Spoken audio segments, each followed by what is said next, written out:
All right, guys, fire away. Just like you drew it up, right? You know, Sean, we knew at San Diego State that this was going to be a tough physical game. First of all, hats off to them. Magoon Guath, I got 3 calls in the last 2 days from NBA scouts. So him not playing obviously impacted their team, and I hope for his sake, first and foremost, with their team, that he gets healthy.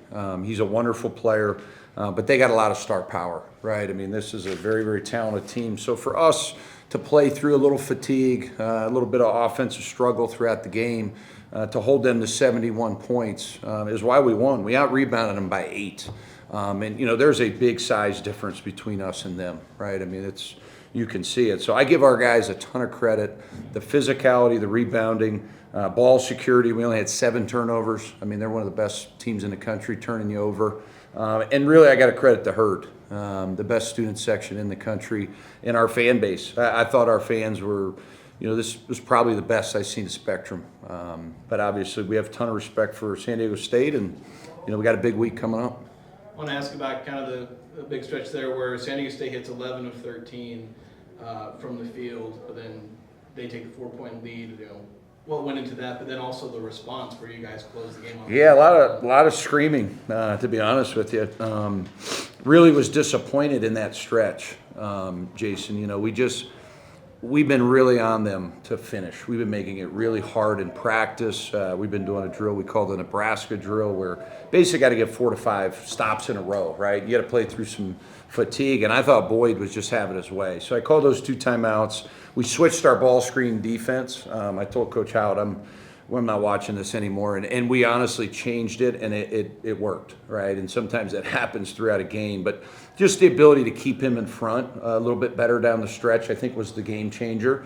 And I give Dayton and Dexter a ton of credit. We now just assume Ian's going to get 17 or 18 a game, right? I mean, he had 18 points, and nobody's going to talk about him. Martinez is as solid as they come.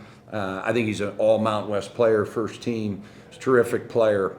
But I thought Dex and DA were tremendous tonight. DA was 12 of 13. If you come up here between 8 and 10 o'clock at night, there's 2 guys, right? Dex is a morning guy, and then Falslev and DA have been working with somebody that Mason knows here in town at the free throw line, right? Just visualizing the shot go in, getting his breathing right, and we probably need to hire that guy because it worked. Speaking of Dexter and Dayton, it seems like their role has increased from the beginning of the year up until this point. Can you just kind of tell us a little bit about what you've seen in their growth, their maturity, and kind of what leads them to have this kind of performance against this kind of team? Yeah, I told them at halftime, guys, we're 20 minutes away from really putting ourselves in a great spot playing in the NCAA tournament. I mean, let's call it like it is. You only have 3 games left. These metrics will be measured big time, right? You can't lose home games. Dex, DA, Tuck, we got a lot of guys that really went up 2 weight classes, right? And what I mean by that, there's a big difference between the Atlantic Sun in the Mountain West. Dex is a guy that played at Oregon State. He played in the Pac-12. He played against UCLA, USC. Dex is used to it. So he's just been a wonderful kid. I mean, I hope his mom's here. I don't know if she is. But she's done a wonderful job raising him. A single mom, nurse. Her and I have a lot of conversations, a lot of text messages. She tells me this is the best decision of his life. DA, same thing. I mean, he transferred from Queens. He went up. Tucker Anderson went up, and Auburn went up. Those 3 kids that transferred from the A-Sun. So it took them a little while to understand, the expectations of this place and trying to play in, NCAA tournaments and win conference championships and, hopefully taking that step to the second weekend. But they're wonderful kids. I've said all along, that's what makes this job different. You got J.C. Carroll down there on the call. You got Spencer Butterfield, Preston Medlin in the building, right? I just talked to all those guys. There's a care factor, right? And there's some purity to what we're doing here, and it's been really good. Coach, this is the time of year where rumors kind of start to swirl. Utah State has lost a lot of coaches in the last couple of years. Do you care to comment on your long-term plans here at Utah State? Yeah, I don't, I don't shy from any questions. When we were 10-0, Diana and I sat down, and her and I have been on the same page from day one. Patrick, I've been amazed with the process from getting here, right, from the interview process to now, right? Usually when you go to places, you kind of have to really learn on the job. You learn, some things may not be what, was kind of talked about on the interview process. That's been the total opposite. So when we were 10-0, we started talking, and we've had great conversations. Obviously, we now have had a president change. We're in the process of trying to work out a long-term deal right now, to be honest with you. I have 3 little girls. I told Dutch this before the game. I thought he did a wonderful job on Field of 68. So if you go back and watch it, you should watch it. He talks about planning already for next year. If you're not planning for next year with your current roster, right, and trying to retain players, you just cannot move forward, right? We have a chance to retain 6, 8, whatever it is, our roster. So I just want to make sure that, just a couple things, right? Our NIL collective, to me, is something that's been growing, something that I'm really, really proud of, the steps we've made, right? Obviously, I think everybody in town knows Jim Lobb has stepped up in a major way for this university, not just for our sport, but for all sports. So there's been hundreds of other people that have stepped up. So I like where we're at. I like where Diana's, leadership is in this department. So you have to have the NIL right. You've got to maintain your staff, right? It's not just about Coach Calhoun. You got to have good players. You got to have good staff, good cohesion, and I think we can be, just as good next year. I'll be honest with you. I think we're going to really miss Dex and Ian and Auburn, but we got a lot of guys back, and I think it's the Cache Valley. It's the athletic department. It's my job, all of us, to work together to figure out how we can make that happen. Right, Patrick? So, yeah, Mason Falstaff, I'm his 4th coach. I mean, that's a rarity. That's really unheard of, and you almost forget who recruited him. He and I are very, very close. I'm very close with this group, and, I love him to death. Coach, kind of want to ask you there, like Jason kind of said, there was a stretch where San Diego State's just punch and makes a bunch of shots. You're down 67-65, 3.5 minutes, and it felt just like clamps came down on defense, and really they got nothing the rest of the way pretty much. What'd you see that kind of just flipped the switch and you guys going that run and really shut them down that game? Yeah, I think just, it sounds simple, but just keeping the man with the ball in front of you and staying out of rotations, I talked to Joe Mazzulla yesterday for about 35 minutes. San Diego State plays defense different than anybody we've faced in the conference or the non-league, right? I think Brian Dutcher, if you look at his statistics the last 5 years, he got one of the best defenses in the country. Him and Calvin Sampson at Houston, right? There's a reason Sweet 16s, and everybody's kind of got their niche. So I kind of took this really, really personal, that I'm going up against one of the best defensive coaches in the country, right? I take great pride. I have a ton of respect for him. He knows that. So I kind of dug pretty deep on how we're going to attack switches, how we're going to score the ball, and to be honest with you, I thought we should have scored a lot more. So we're one of the better offenses in the country. We're up to 14th, I think, Jason, is that right?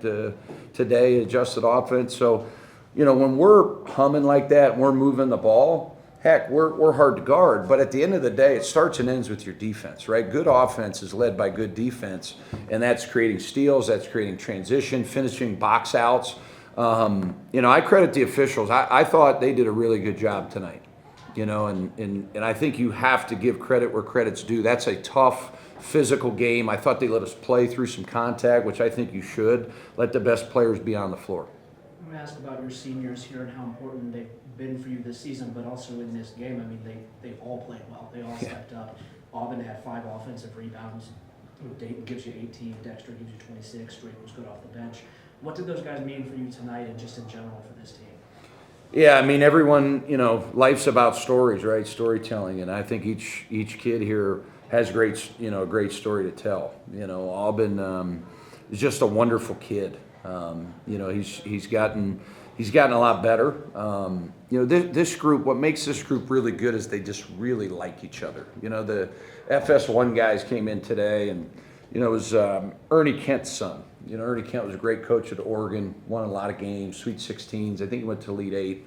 Actually beat Paulie and Manny at Winthrop one year to go to the Sweet 16. And he said, man, I can just feel it in the shoot-around. He was there for like 45 minutes. The connectivity and the attention to detail, and the kids love each other. These seniors, it's hard to come into a new place, right? I mean, you got guys from all over the country, but I think it speaks volumes to how they feel about Logan and how they feel about the basketball program and their brothers and the brotherhood. You know, like I had Bobby put in my office, like we talk about the brotherhood. You know, it's not just our players, it's getting the former players back, and that's what all the great programs have. You know, that's what Jay Wright built at Villanova, Roy Williams in North Carolina, and Coach Stu here. And you know, you gotta really honor your seniors and play for those kids. And I talk about it every day, man. Like it's coming to an end, unfortunately. So you know, like I asked them how many of them were nervous. You know, we talked about. You know, Joe gave me some great advice on things to talk with them about. You know, and I thought they opened up and. You know, certain guys have, you know, anxiety. Certain guys know this is coming to an end. So just let it rip. You know, like have fun, let it rip, play loose. You know, I think Diana told me that 2-3 weeks ago. We look tight, right? We look tight, and you don't want to have a team that's tight. And I thought since those conversations, we've been a lot better. Is it nice being on the better side of a free throw discrepancy? Oh man, it's just like you'll be able to sleep tonight, Jason. Right? Like. You're not getting direct messages about should we keep the crowd down during free throws and those sorts of things. But that's just their hard work, man, not giving up on it. And, you know, we do a shootout every day. I'll leave you with this. So I have not shot all year, so I went to the free throw line today against Auburn. It's at shoot-around right before we eat. And I went 10 for 10. And, you know, they were laughing. And I said, I think you guys are gonna make every one of them tonight. But they only missed 6.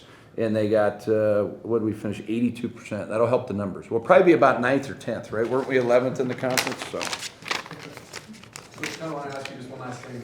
Kind of focusing on the defense, but then the offensive side, San Diego State during that run, you kind of matched them. You went goal for goal. You were hitting shots the same thing. What was working for you on offense during that stretch? Yeah, just, you know, just offensive concepts. Just kind of watching the tape and, you know, figuring out switches. You know, number 23 for them. What is his last name? Ferrari. What a wonderful kid. I mean, he says, Coach, quit putting me in ball screens, man. So all we did was we had whoever he was guarding come up and set a ball screen, get the switch, and we were going to go one-on-one. And if you watch the handshake line, we like embraced and like gave a hug because he knew what I was trying to do. We were trying to isolate him and go at him every play. But he made a huge corner 3. I told him, I said, man, you stretch the floor, you're a good player. But just trying to figure out little things like that to get better at. All right, here comes Dex. You guys don't need to hear from me anymore.